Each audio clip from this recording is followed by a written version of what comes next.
हमारा जो टॉपिक चल रहा है वो लोक प्रशासन। इससे पहले हमने लोक प्रशासन में क्या पढ़ा था, लोक प्रशासन का अर्थ, लोक प्रशासन की कुछ परिभाषाएं, लोक प्रशासन का संकुचित अर्थ क्या था, व्यापक अर्थ का क्या था और इनके समर्थक कौन से थे, ये सब हमने कल नेक्स्ट पार्ट में पढ़ा था।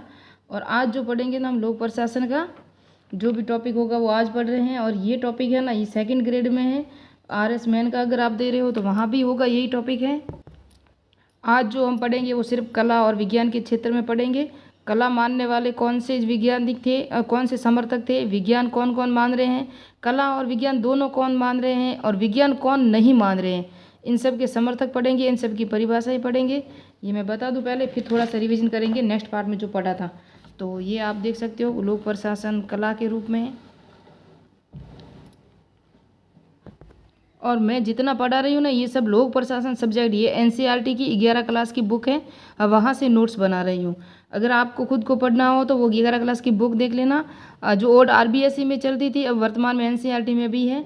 तो लोक प्रशासन कला और विज्ञान दोनों कौन मान रहे हैं, इनके समर्थक कौन है, इन्होंने कौन सी क्या परिभाषाएँ दी थी, लोक प्रशासन एक विज्ञान के रूप में क्या है, और इसके बाद इसके देखेंगे जो समर्थक हैं और ये पुस्तकें कौन कौन सी हैं जो इम्पोर्टेंट बार बार परीक्षा में पूछी जाती है इन पुस्तकों का, और ये विज्ञान न मानने के कारण कौन कौन से हैं, इसको हम विज्ञान नहीं मान सकते, किसको, लोक प्रशासन को। कुछ ऐसी परिभाषाएं हैं जो परीक्षा में आ चुकी है कितनी बार और बुक्स भी आ चुकी है।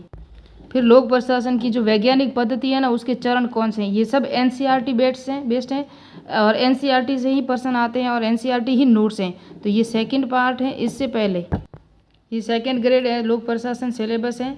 लोक प्रशासन का अर्थ हम पढ़ चुके हैं, इसका क्षेत्र पढ़ चुके हैं और परिभाषाएं भी पढ़ चुके हैं। अब इसकी प्रकृति जो कला है या विज्ञान है, फिर इसके अनुशासन के रूप में जो मूल्यांकन होगा, आदर्शात्मक लोक प्रशासन है ना, वो सब देखेंगे। आज का पार्ट में सिर्फ कला और विज्ञान यानी कि लोक प्रशासन की प्रकृति देखेंगे। ये पहली यूनिट चल रही है 2nd ग्रेड की। तो थोड़ा सा मैं रिवीजन करा लूँ, क्योंकि लोक प्रशासन किस भाषा से किस शब्द से बना है, तो अंग्रेजी एडमिनिस्ट्रेशन से बना, अंग्रेजी भाषा का एडमिनिस्ट्रेशन है और लेटिन भाषा का क्या है, एड और मिनिस्ट्रेटर, क्या है, एडमिनिस्ट्रेटर है ना, 2 शब्दों से, कौन से शब्द हैं, लेटिन भाषा के हैं, उनसे मिलकर बना है। और इसका अर्थ क्या होता है, सेवा करना या प्रबंध करना, ये कल हमने पढ़ा था। और उसके बाद एक देखा था हमने, एक संस्कृत भाषा का भी शब्द था, कौन सा था, प्रशास्ता, जो वैदिक काल में, ऋग्वैदिक काल में चलता था, जो वैदिक योगियों का यज्ञ करने वाला जो मुख्य पुरोहित होता है ना उससे बना है प्रशास्ता, यानी कि प्रशासन है ना उससे बना है। क्योंकि पहले ज़माने में यज्ञ करने वाले एक मुख्य पुरोहित होता था और उस पुरोहित के अंडर में बहुत से पुरोहित छोटे छोटे जो होते थे, ऋषि मुनि होते थे, वो उसी के अंडर में कार्य करते थे। तो प्रशास्ता उस पुरोहित को कहा गया जो वैदिक यज्ञ करता था और उन सब का सबसे मुखिया होता था। फिर उन्होंने बताया था, हमने पढ़ा था लोक प्रशासन की जो विशेषताएं कौन कौन सी थी और कुछ परिभाषाएं भी पढ़ी थी।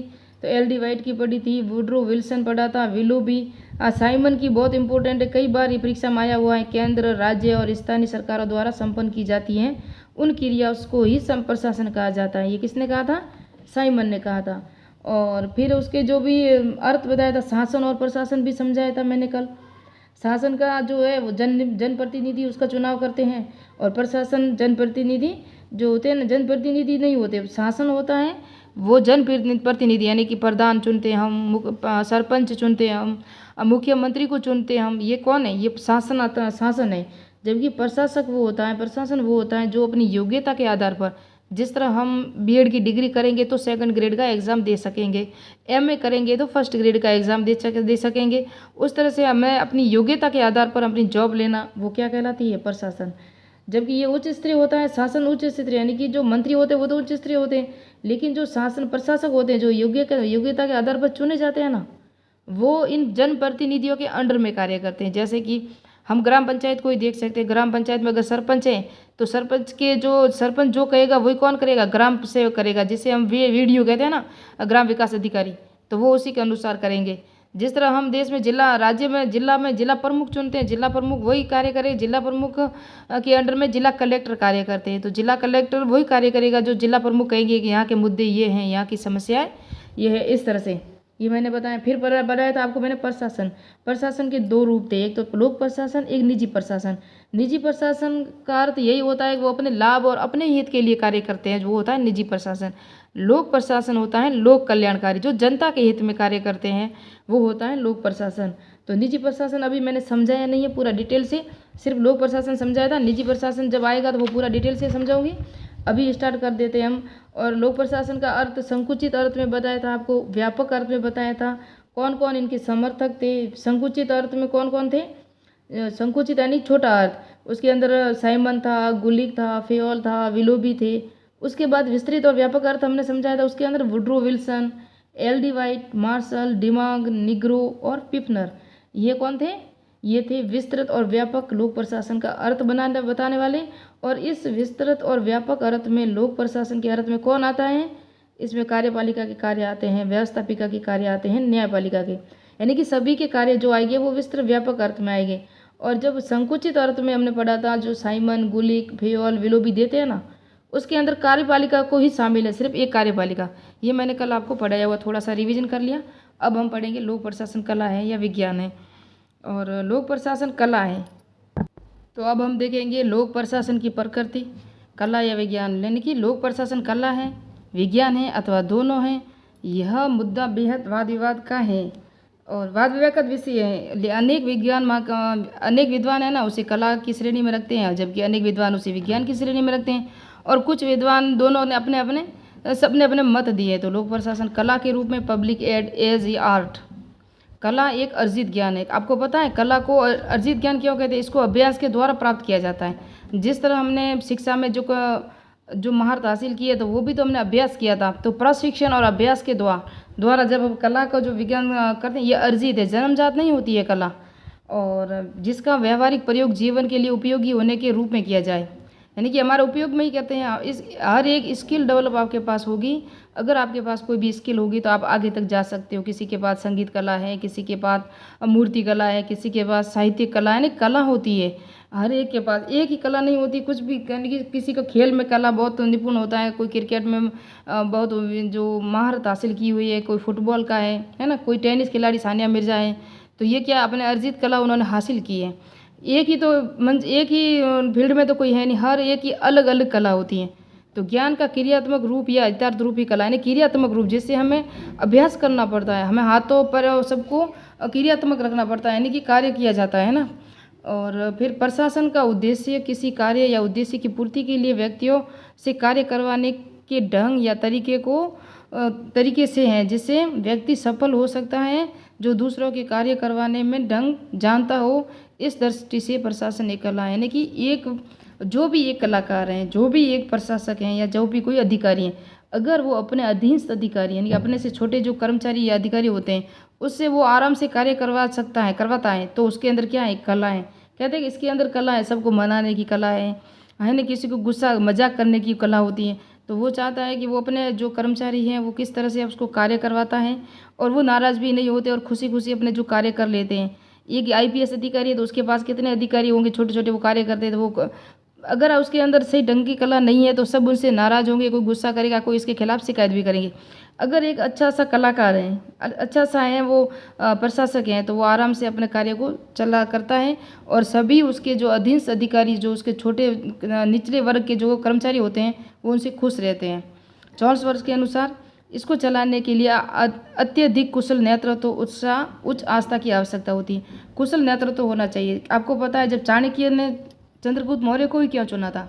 क्योंकि उसके अंदर नेतृत्व की क्षमता थी, नेतृत्व कर रहा था वो। जब वो मगध से वापस जा रहे थे ना, तक्षशिला, कौन? चाणक्य। तो उसको देखा किसको? चंद्रगुप्त मौर्य को। वो बीच में बैठा है और उसके चारों तरफ लड़के बैठे हैं, नेतृत्व कर रहा है कि तुम इस जंगल में इस तरफ जाओ, तुम जंगल में इस तरफ जाओ, और मैं यहीं बैठा, यानी कि नेतृत्व वो कर रहा है। शिकार तुम करके लेके आओ और मैं सबका नेतृत्व करूँगा। तो नेतृत्व के आधार पर ही तो होता है सब कुछ। तो वही एक कला है। उसके बाद हम देखेंगे कि ऑर्डर वे रीड के अनुसार प्रशासन एक ललित कला है। ये परिभाषा याद रखना। और MP शर्मा ने कहा था कि कलाओं में सर्वश्रेष्ठ माना है। क्या? कलाओं में सर्वश्रेष्ठ माना है किसको? The highest of arts. MP Sharma ने कहा है, कला के रूप में परिभाषा दी है प्रशासन के रूप में। चंद्रगुप्त मौर्य ना, उसके अंदर एक कला थी, और चंद्रगुप्त मौर्य ने चाणक्य से कहा था, अगर इतनी तकलीफ ना होती तो क्या होता, गुरु यानी कि चाणक्य से कहा था। तो चाणक्य ने कहा था, अगर इतनी तकलीफ और इतनी कुशलता और इतनी कला नहीं होती, आपके अंदर इतनी योग्यता नहीं होती, हर एक के अंदर अगर योग्यता हो जाए तो हर एक राजा बन जाता। तो राजा की योग्यता अलग होती है, उस तरह से उसने कहा था। प्रशासन एक कला है क्योंकि अन्य कलाओं प्रशासन एक कला है क्योंकि अन्य कलाओं की तरह प्रशासन की कला में खरीदा नहीं जा सकता। यानी कि एक कला है क्योंकि अन्य कलाओं की तरह इसे खरीदा नहीं जा सकता। ये क्या है, किसने कहा है, उर्वरिक ने कहा है। जिस प्रकार कला की पद्धतियाँ एवं प्रक्रिया परिवर्तनशील है, यानी कला की जो पद्धतियाँ होती हैं, प्रक्रिया होती है, परिवर्तनशील है, उसी प्रकार लोक प्रशासन की प्रक्रिया पद्धतियाँ समय और परिस्थितियों के अनुसार बदलती रहती। तो लोक प्रशासन की भी बदलती हैं और कला जो है ना, किसकी कला की भी पद्धतियाँ बदलती रहती हैं। लोक प्रशासन एक कला है, यह सिद्धांत की अपेक्षा व्यवहार पर अधिक बल देता है। लोक प्रशासन कला है लेकिन ये सिद्धांत पे नहीं है, व्यवहार पे है, क्योंकि आपका व्यवहार के अनुसार ही आपको प्रशासन करना होगा। लोक प्रशासन कला विज्ञान दोनों है। इसके समर्थक उर्वरिक, टीड और गलेडन, ये सब एनसीईआरटी में लिखा हुआ है। जिस प्रकार एक कलाकार कवि अपना चित्रकार कला के माध्यम से अपनी अभिव्यक्ति करता है, उसी प्रकार प्रशासक प्रशासन के माध्यम से अपनी आत्म अभिव्यक्ति करता है। ये परीक्षा में आया हुआ प्रश्न कई बार। ये किसके रूप में है, लोक प्रशासन एक कला के रूप में ये परिभाषा आई हुई है। लोक प्रशासन केवल एक कला है, ये उर्वरिक ने कहा था। किसने कहा था, उर्वरिक ने कहा था। अब लोक प्रशासन विज्ञान के रूप में किसी विषय को सुसंगठित, व्यवस्थित, क्रमबद्ध ज्ञान को ही विज्ञान कहा जाता है। आपके सुसंगठित होगा, व्यवस्थित होगा, क्रमबद्ध ज्ञान होगा तो ही विज्ञान कहा जाता है। किसी विषय का विज्ञान होना या ना होना उस विषय की विषय वस्तु पर निर्भर नहीं करता, बल्कि उसके अध्ययन पद्धति पर निर्भर करता है।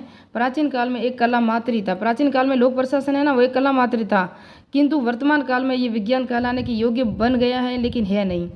और इसमें वैज्ञानिक पद्धति का प्रयोग, नियमों का निर्धारण, इसी के आधार पर निष्कर्ष निकाले जाते हैं।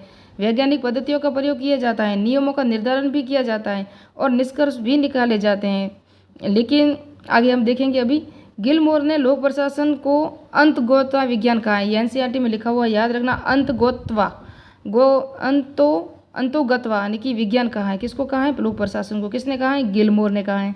1937 में लूथर गुलिक एवं एल उर्विक ने प्रशासन को विज्ञान मानते हुए विद्वानों के जितने भी लेख थे ना, उसको एकत्रित करके प्रशासन विज्ञान यानी कि papers on science of administration यानी इसका पुस्तक लिखी थी, नामक पुस्तक लिखी। उसके अंदर इन्होंने उसको विज्ञान कहा है। किसको, लोक प्रशासन को। किसने कहा है, लूथर गुलिक एवं उर्विक ने। कौन सी पुस्तक है, पेपर्स ऑफ साइंस। याद रखना, ये परीक्षा में आई हुई है कई बार, हर एक एग्जाम में आई हुई है। अमेरिका, यूएसए में प्रशासन और प्रबंध दोनों को ही विज्ञान माना जाता है। ये पॉइंट एनसीईआरटी के है ना, बहुत इंपॉर्टेंट है। ऐसे पॉइंट आपको किसी बुक में भी नहीं मिलेंगे। प्रशासन को विज्ञान मानने वाले समर्थक Taylor, Charles Beard, Henry Fayol थे ना, ये सब विज्ञान मानते हैं। विलोबी, दो परिभाषाएं हैं। विलोबी के विशिष्ट लक्षणों के अनुरूप कुछ मूलभूत सिद्धांत बनाने हैं। यानी कि विलोबी ने कहा कुछ लक्षणों के अनुरूप कुछ मूलभूत सिद्धांत बनाने हैं, ये कहा है विलोबी ने। चार्ल्स ए बियर्ड, इसमें ऐसे नियमों का स्वयं सिद्ध सूत्रों का विकास हो गया, अनुभव के आधार पर निश्चित व्यवहार में लागू तथा लगभग भविष्यवाणी भी की जा सकती है। ये कह रहे हैं चार्ल्स बियर्ड ने भविष्यवाणी कर ली। उन्होंने कहा कुछ विशिष्ट लक्षण है, उसके मूलभूत सिद्धांत भी बनाने हैं अभी विलोबी के अनुसार। इस पेज के नोट्स है ना, बड़े ध्यान से पढ़ना, क्योंकि परीक्षा में प्रश्न 100% यहाँ से आया हुआ है। एनसीईआरटी के पॉइंट वेरी इंपॉर्टेंट जो मैंने लिखे हैं, और आएगा 100% आएगा। अभी कुछ विचारों का मानना है कि लोक प्रशासन पहले से ही विज्ञान है। किसने माना था, विल्सन और विलोबी ने। ये एनसीईआरटी पॉइंट है ना, इसलिए सब एनसीईआरटी बेस्ड ही है। एक अन्य श्रेणी और उस विचारों की है जिनका विश्वास है कि लोक प्रशासन कभी विज्ञान बन ही नहीं सकता, इसलिए इस संदर्भ में कोई भी प्रयास बेकार है। ये किसने कहा था, मार्शल ई डेमांग और डिवाल्डो ने कहा था कि ये कभी विज्ञान बन ही नहीं सकता। और लोक प्रशासन को समाज विज्ञान कहा जाना उचित होगा, ये भी इसी का पॉइंट है। लोक प्रशासन अभी विज्ञान नहीं है। कौन कौन मानते हैं, एमपी शर्मा और WF टेलर मान रहे हैं। एमपी शर्मा ने संकुचित अर्थ, व्यापक अर्थ, संकुचित है लेकिन व्यापक नहीं, ये सब अर्थ यानी कि क्षेत्र के रूप में दिए थे। एमपी शर्मा ने 4 वर्ग बताए थे, वो नेक्स्ट पार्ट में मैंने पढ़ाया हुआ है। मेरे चैनल को सब्सक्राइब कर लीजिए, नहीं किया और लाइक भी कर लीजिए, सब्सक्राइब कर लीजिए। और ये लोक प्रशासन 2nd ग्रेड के अनुसार फर्स्ट यूनिट है, उसका 2nd पार्ट है। लोक प्रशासन विज्ञान बनाने की प्रक्रिया में है। चार्ल्स बियर, लोक प्रशासन में पर्याप्त मात्रा में सूक्ष्मता, निश्चितता, पूर्ण कथनीयता पाई जाती है। ये कौन कह रहा है, चार्ल्स बियर्ड कह रहे हैं। बियर्ड जो क्या मानते हैं, विज्ञान मानते हैं। इसलिए हर्बर्ट साइमन प्रशासनिक व्यवहार, एडमिनिस्ट्रेशन बिहेवियर, इनकी पुस्तकें याद रखना। अभी पेपर्स किसके थे, लूथर गुलिक के पेपर्स थे, उसके अंदर सभी विद्वानों के पत्रों को एकत्रित किया गया, उसके अंदर विज्ञान माना है लोक प्रशासन को, अभी मैंने बुक्स बताई थी। और ये कि एडमिनिस्ट्रेशन बिहेवियर, ये भी प्रशासनिक व्यवहार, ये भी हर्बर्ट साइमन की पुस्तक है, वेरी इंपॉर्टेंट है, क्योंकि हर्बर्ट साइमन की एक और परिभाषा भी आएगी आगे, जो लोकायुक्त वगैरह होगी मैं बताऊंगी, ये परीक्षा में सब आया हुआ है। परंपरागत धारणाओं की आलोचना की इस पुस्तक में इन्होंने, किसने की, हर्बर्ट साइमन ने एडमिनिस्ट्रेटिव बिहेवियर यानी कि प्रशासनिक व्यवहार में परंपरागत धारणाओं की आलोचना की है। उन्होंने प्रशासन को विज्ञान बनाने के लिए निर्णय प्रक्रिया सिद्धांत दिया। याद रखना, निर्णय प्रक्रिया सिद्धांत किसने दिया था, हर्बर्ट साइमन ने दिया था। ये पुस्तक भी हर्बर्ट साइमन की है। इसी पुस्तक में परंपरागत धारणाओं की आलोचना की गई है। डिवाइड वाल्डो, शासकों को सामान्यीकरण का विशेषज्ञ कहा है, यानी कि डिवाइड वाल्डो ने प्रशासकों को सामान्यीकरण का विशेषज्ञ कहा है। अब इसको विज्ञान न मानने के कारण कौन कौन से हैं लोक प्रशासन को, एनसीईआरटी में दिए हुए हैं। सिद्धांतों में निश्चितता का अभाव, सही, सिद्धांतों में निश्चितता नहीं होती है। वैज्ञानिक पद्धतियों के अनुसार पर्यवेक्षण, तथ्यों, परीक्षण, प्रयोग नहीं कर सकते। क्या हम प्रयोग कर सकते हैं, क्या हम भविष्यवाणी कर सकते हैं कि कल बारिश होगी, क्या हम भविष्यवाणी कर सकते हैं। हर एक किसी की भी खोज करके नए पदार्थ की खोज नहीं कर सकते, ये लोक प्रशासन के अंदर नहीं हो सकता, इसीलिए हम इसको विज्ञान नहीं मान सकते। हाँ, नए नियम है, समाज के रीति रिवाजों को, परंपराओं को तोड़ सकते हैं, लेकिन विज्ञान नहीं मान सकते। इस सिद्धांतों की एकरूपता, जांचशीलता, सत्यापनता के अनुसार गुण नहीं पाए जाते। सत्यापनता के गुण भी नहीं पाए जाते हैं, इसमें एकरूपता नहीं है, जांचशीलता नहीं है। यहाँ जांच करेंगे, यानी कि यहाँ हम सिद्धांतों के अनुसार निरीक्षण करेंगे एक समाज में, तो उसके अंदर रीति रिवाज अलग होंगे, परंपराएं अलग होंगी, भाषाएं अलग होगी। जब दूसरे समाज में जाएंगे तो वहाँ रीति रिवाज, परंपराएं, जांचशीलता यानी कि जांचबंदी सिद्धांत है, परंपराएं, जो भी प्रक्रिया होगी वो अलग ही आपको नजर आएगी। इसलिए इसके अंदर एक रूपता तो पा ही नहीं जा सकती, मान ही नहीं सकते कि लोक प्रशासन में विज्ञान मान सकते हैं। विज्ञान मानने के लिए तथ्यों और मूल्यों की पृथकता नहीं पाई जाती है। आदर्श भावनाओं का आदि का मिश्रण होता है, तो तथ्यों और मूल्यों का पृथकता नहीं पाती। इसके अंदर मूल्य नहीं होते विज्ञान के अंदर, और इसके अंदर भावनाएं, हमारे जो दिल की जो भावनाएं होती हैं ना, संवेदनाएं, वो समाज में होती हैं। किसी विज्ञान के तथ्यों में या रोबोट के अंदर भावनाएं नहीं होती। इसकी मूल विषय वस्तु मानव है। किसकी, लोक प्रशासन की मूल विषय वस्तु मानव है, लेकिन विज्ञान की तो हम कई मान सकते हैं, जिसके अंदर हम अंतरिक्ष का प्रयोग कर सकते हैं, जिसके अंदर समुद्रों का कर सकते हैं, पृथ्वी का कर सकते हैं ना। अब कितनी भी सैटेलाइट बना चुके हैं हम, तो क्या उसके अंदर मानव थोड़ी होगा, पूरा ब्रह्मांड है। जबकि लोक प्रशासन में इसकी विषय वस्तु सिर्फ मानव है ना, इसीलिए बता रही हूँ। रॉबर्ट ए डहल ने अपने लेख, कौन सा, ये याद रखना, ये भी पुस्तक है रॉबर्ट ए डहल की पुस्तक। ये शायद नेक्स्ट 2022 का एग्जाम हुआ ना, वहीं आई थी शायद। साइंस ऑफ एडमिनिस्ट्रेशन, लोक प्रशासन का तुलनात्मक अध्ययन किए बिना विज्ञान संभव नहीं है। कौन कह रहा है, रॉबर्ट डहल कह रहे हैं कि इसका तुलनात्मक अगर हम अध्ययन नहीं करेंगे तो इसको तुलनात्मक अध्ययन करने के बाद ही हम कह सकते हैं कि विज्ञान है। और कौन सी पुस्तक में कहा इसने, साइंस ऑफ एडमिनिस्ट्रेशन में। और उसके बाद है हर्बर्ट साइमन, विद्वानों के अनुसार, विद्वानों सिद्धांतों के आधार पर लोक प्रशासन को विज्ञान नहीं बनाया जा सकता। क्या सिद्धांत के अनुसार बना सकते हैं, सिद्धांत तो हमारे भी होते हैं। कोई कहता है मेरा सिद्धांत है, मैं सुबह जल्दी उठ के कॉलगेट करता हूँ, स्नान करता हूँ, काम करता हूँ, ये मेरा सिद्धांत है। विज्ञान के सिद्धांत है ना, वो अलग होते हैं। उसके अंदर तथ्यों की खोज की जाती है, तथ्यों का पृथक्करण किया जाता है, उसका प्रयोग किया जाता है, फिर निष्कर्ष के निकाला जाता है ना।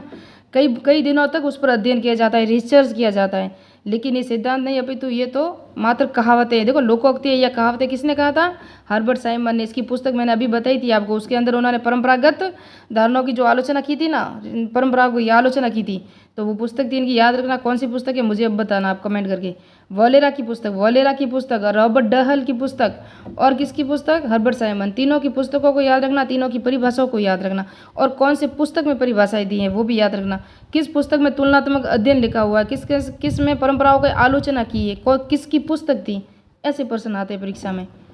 वॉलेरा की पुस्तक है संघीय विभागीकरण। कौन सा है, संघीय विभागीकरण, यानी कि फेडरल डिपार्टमेंटलाइजेशन, है ना। मैं बताया कि लोक प्रशासन के सिद्धांत कोरी काम चलाऊ प्रकल्पनाओं और प्रस्तावना और मान्यताएं मात्र हैं।